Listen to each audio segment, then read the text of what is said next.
Сәлем.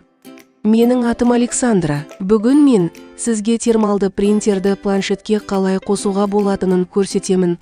Плакат 3 қарапайым қадаммен. Сізге қажет планшет, термалды принтер, интернетке қосылған маршрутизатор және LAN кабель. Бастайық па?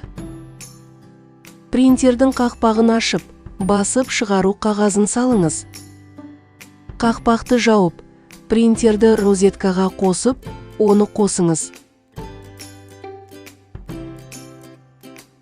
Маршрутизаторды розеткаға қосып, оны қосыңыз. Принтер мен Wi-Fi маршрутизаторын LAN кабелі арқылы жалғаңыз. Егер сіз бәрін дұрыс қоссаңыз, LAN портының жанында қызғылт сары және жасыл шамдар жанады.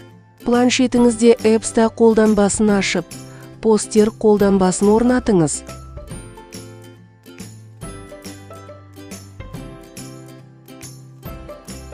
Қолданбаны іске қосып, терминалдан логин мен құпия сөзді енгізіңіз. Планшет пен принтердің бір Wi-Fi желісіне қосылғанына көз жеткізіңіз.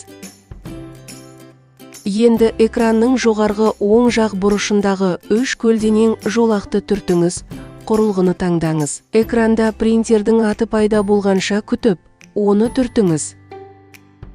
Сату түбіртектерін басып шығару үшін чек қосқышын және оларға жүгірткілерді жіберу үшін қажетті дүкен сөрелерінің қосқыштарын қосыңыз.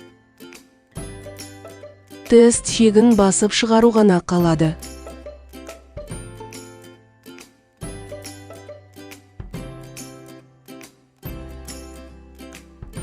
Өте жақсы. Енді сіз чектер мен жүгірткілерді постерге оңай басып шығара аласыз. Күндеріңіз сәтті өтсін және сатылымдар керемет өтсін.